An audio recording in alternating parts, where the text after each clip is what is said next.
Salut les copains, on se retrouve à nouveau pour essayer des 125 cm3. C'est une vidéo un petit peu pour les motards mais qui est spéciale permis B A1. 125 cm3, autre interprétation avec le bicylindre Benda. Il y a pas mal de modifications, hein. Vous voyez déjà, on est revenu sur quelque chose de plus conventionnel par rapport à la Napoléon Bob 125 qu'on avait essayé il n'y a pas très longtemps. Je vous promets un petit peu plus de confort et une conduite un petit peu plus, on va dire, homogène, moins singulière, moins particulière, et c'est peut-être celle-ci qui sera la plus employée dans une utilisation quotidienne par exemple, parce qu'elle fait moins souffrir. Donc on va retrouver le même bicylindre Benda 125 cm3 à l'intérieur, même base, mais quand même sensiblement différent. Vous allez voir, il y a des petits tips qui changent. Ça se passe au niveau de l'ECU, de la richesse qui est donnée à ce moteur. Ça se passe également au niveau du catalyseur qui est différent ici, et au niveau de l'étagement de boîte, d'autant plus que la transmission finale est ici par courroie et non par chaîne. Il y a plein d'autres choses qui changent par rapport à la Street Bob. C'est pas du tout le même cadre, ce ne sont pas les mêmes suspensions. On a retrouvé quelque chose de plus standard, même si c'est quand même une belle fourche inversée à l'avant. On retrouve encore un combiné d'amortisseurs à l'arrière. Bon, pour tout vous raconter, on reste sur 14 chevaux sur le bicylindre en V. En revanche, on a gagné en couple. On est à peu près à 14 Nm de couple généré un petit peu plus bas dans les tours. Donc on devrait avoir un petit peu plus d'agrément. On devrait ressentir aussi pas mal de choses différentes au niveau de la partie cycle. Et vous avez remarqué d'emblée un truc essentiel, c'est qu'on peut aller se balader à deux avec la Rock 125, contrairement à la Napoléon Bob 125 qui n'est prévue que pour un pilote. Celle-ci est vraiment étudiée pour que ce soit confortable. Il n'y a pas les poignées à l'arrière. En revanche, il y a un combiné d'amortisseurs qui est autrement plus souple et il y a une très large assise. Donc vous montez là, moi je monte là, je mets mon casque, mon blouson et on est parti les gars et les filles.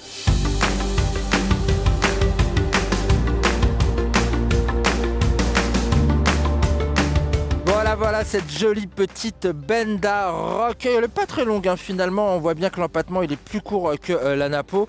La selle matelassée, ça c'est une belle affaire, j'adore. 720 en hauteur de selle. On retrouve un compteur finalement digital. J'aime bien les pictos là comme ça, ça me rappelle Space Invaders cette affaire. Allez c'est parti, ça c'est brou. Passage de la première facile. Allez on est parti. Déjà moi j'aime bien la position parce que je la trouve vraiment plus naturelle que sur la Napoléon. On retrouve un cruiser classique, on est feet forward mais on est bien en termes d'ergonomie. Et puis ce guidon droit là, vous vous rappelez les petits demi-guidons qu'on avait sur la Napo? Eh ben on se tient un petit peu plus sur l'avant, on est un petit peu plus droit. J'aime bien parce que j'ai un bon petit retour de selle là derrière. Je sens que les suspattes ça travaille de façon classique comme on aime et c'est parti. C'est bruyant. C'est bruyant, mais c'est homologué les copains. En tout cas, vous passerez pas inaperçu déjà en termes d'esthétique, mais également en termes de motorisation. Déjà, premier virage, souvent ça raconte une belle histoire. Là, ça a déjà dit que c'était facile pour tourner. On est vraiment sur quelque chose de plus homogène. Il y a moins un mode d'emploi que sur la Napoléon. Et même là, au passage, des petits ralentisseurs. Mon dos il dit merci au combiné arrière parce qu'il est réglé plutôt souple. Fourche inversée à l'avant, elle n'est pas extrêmement rigide, on est bien. Alors les mi-régimes pour elle c'est à partir de 6000 tours. On a plus d'agrément, on va laisser passer la dame. Vous voyez sur le freinage on est bien. J'ai fait un freinage 50-50 entre avant et arrière, mais sur ce genre de bécane, voilà, là je suis que à l'arrière, et à l'arrière c'est plutôt chouette, mais vous allez voir un de ces travers, on arrive là, écoutez, oui, on a un freinage combiné, on n'a pas d'ABS, c'est un petit peu dommage qu'on n'ait pas d'ABS, après ça ne change à rien aux qualités dynamiques de cette bécane qui sont vraiment intéressantes, parce qu'elle est facile, parce qu'elle est agile, elle braque bien, ça va, ça tournicote, on a de l'agrément, je suis bien dessus. Là je ressens pas trop les vibrations parce que je reste en dessous des 6000 tours sur ce petit bi, refroidissement liquide. Donc je trouve qu'au niveau de la dissipation des calories, il est quand même bien réglé. Je vous le garantis, on chauffe pas plus que ça. Par contre ces trucs là, alors ça par contre, ça les gars, libérez mes mains quoi, regardez. Regardez les rétroviseurs en bout de guidon. Alors quand ils sont en dessous, oui, pourquoi pas, sauf que regardez en dessous, c'est un petit peu bizarre. Et là, ça me gêne un petit peu. Bon, la rétrovision est pas mal, ok. Mais moi, j'aimerais avoir les mains libres, à retrouver des trucs ici, comme d'habitude.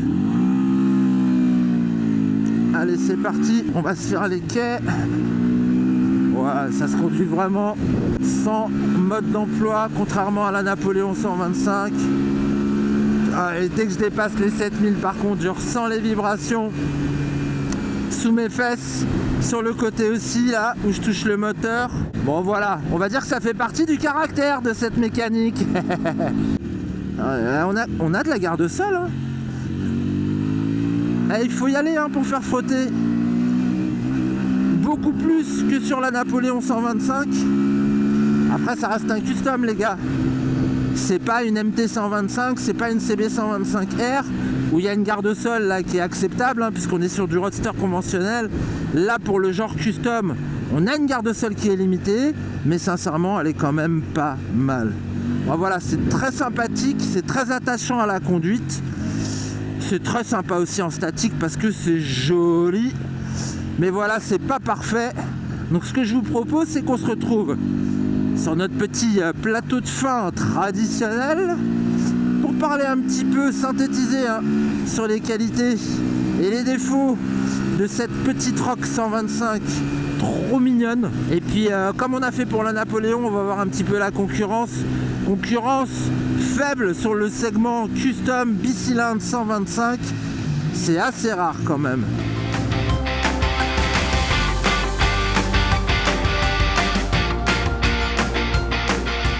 On est bien là. Bah ouais, c'est ça que ça inspire finalement les petits customs. C'est la petite balade tranquille. Et celle-ci, en plus, je trouve avec la Rock 125 par rapport à la Street Bob, par rapport à la Napoléon Bob 125, pardon, elle est vachement plus facile à piloter et ça devient une arme au quotidien. Il y a la position de conduite. La position de conduite, on gagne encore en hauteur de selle. On était sur 750 mm sur la Napoléon et là, on est à 720 mm. Quoi qu'il arrive, les deux sont accessibles. La position de conduite est vraiment différente sur la Rock. Pour moi, c'est le premier bon point, c'est ce côté vivable finalement au quotidien. Là-dessus, je rajouterais que finalement les suspensions sont un petit peu plus souples, notamment le combiné à l'arrière. On lit moins la route avec son dos, hein. Vous savez, chaque fois qu'on passe une bosse, on la ressent dans le bas des reins et c'était un petit peu fatigant sur la Napoléon, alors que là, il y a un petit peu plus de progressivité, il y a un petit peu plus d'amorti. C'est une bonne chose. Avec ces gros pneus ballons sur ces jantes là en 16 pouces, on se dit que lorsqu'il va flotter, eh ben, ça va être touchy. Bon, moi j'ai eu de la chance, j'ai eu que du sec. Mais je pense que pour un primo-accédant, par exemple, pour un automobiliste qui n'a pas l'habitude de prendre un deux roues, cette notion d'ABS fait défaut à cette Rock 125. Bon, sinon au niveau freinage, il y a quand même du mordant hein, sur ce grand disque à l'avant avec cet étrier radial. Custom, hein, on n'a pas trop envie de freiner de l'avant, pour autant le frein à l'avant est vraiment serein. Je trouve qu'au niveau consommation, c'est pas mal également, c'est bien géré. Du coup, avec le gros réservoir, on peut s'enquiller toute la semaine sans même repasser à la station essence. On parle beaucoup de consommation en ce moment, c'est pas mal je trouve d'être à peine au-dessus des 3 litres, 3 litres 2, 3 litres 3. Bon, en même temps, j'ai pas trop tartiné avec. Je continue maintenant sur les petits points positifs. Finalement, il y a ce moteur qui est quand même pas mal. On accroche facilement un 115-120 km/h compteur, on a de l'agrément. Seul souci pour moi, c'est que l'injection est perfectible. Comme je vous le disais tout à l'heure sur mon petit essai découverte en roulant, on a du mal à pas avoir ces petits creux des fois lorsque l'on accélère, des petits à-coups qui sont générés parfois, et c'est pas du tout la transmission par courroie qui génère ça, c'est vraiment le calcul de l'injection au niveau de la poignée d'accélérateur qui demande, je pense, encore un petit peu de réglage. Des fois, c'est un petit peu désagréable. Pour autant, on a un petit caractère qui est sympa avec le V-Twin. La différence avec un mono, elle est pas phénoménale. On le ressent finalement plus sur des plus grosses cylindrées. Là, ça fait un petit caractère en plus. Ça fait une sonorité aussi qui est un petit peu différente. Ça pétarade, mais je trouve que ça pétarade moins que sur la Napoléon. J'avais adoré, moi, le petit bruit de la Napo, notamment à l'arrêt, mais je pense que c'était dû également aux sorties d'échappement qui arrivaient plus en direct avec le pilote, moins en arrière. Voilà, je vous ai dit, il y a une petite différence au niveau de la cinématique de l'échappement entre ces 225 chez Benda. Ce qu'on apprécie ici, c'est l'agrément fourni par ce moteur dont le couple est un petit peu plus présent, notamment sur les mi-régimes, alors que sur la Napo, il fallait vraiment aller la chatouiller tout en haut. En revanche, même combat au niveau des vibrations, il y en a. Alors souvent on dit que c'est des good vibes sur le segment custom. Non les gars, c'est quand même juste des vibes qui sont quand même pas mal dérangeantes, d'autant plus qu'avec la position de conduite, on a vraiment la papate, je vous montre, qui vient se poser justement sur la boîte à air sur le côté, et donc on le ressent ce moteur, on le ressent vivre à travers le mollet, il vient justement vibrer ici, alors que sur la Napoléon on avait moins de contact avec ce moteur au niveau des papates. En revanche ça vibrait au niveau de la selle. Voilà, sinon après pour le reste ça vibre pas au niveau du guidon, c'est quand même plutôt plaisant. Voilà, bon, on va dire que ça donne du caractère au V-Twin. Bon, voilà ce que j'ai pensé des aspects dynamiques de cette Rogue 125 que je trouve assez séduisante, même si mon cœur est conquis par la Napoléon 125 qui elle est vraiment singulière. Mais je trouve que d'avoir une proposition cruiser custom sur le segment 125, finalement c'est assez rare et là c'est assez bien traité. Alors bien entendu, on a une moto chinoise, mais en termes de finition et en termes de fabrication, je trouve que c'est quand même très acceptable, ce qui va nous amener à son prix les copains, parce que ça reste un produit cher. On est à 5 499 balles sur la Napo, on gagne que 200 balles. Puis bon, on a perdu le traction control, on a perdu l'ABS, même si certains jugent pas ça hyper utile. Moi je trouve que finalement la différence de prix, elle aurait mérité d'être en dessous des 5000 balles. Bon après, chez Benda, on cultive une certaine singularité sur le segment, parce que finalement qui est-ce qu'il y a en face, à part Yosung qui fait un bicylindre en V, et puis d'autres petites machines qui sortent également d'usines chinoises et qui sont rebadgées. Il n'y a pas pléthore de concurrence en custom 125. Allez, certes il reste peut-être quelques Léonard, mais c'est pas aussi bien fini, c'est pas aussi bien fabriqué.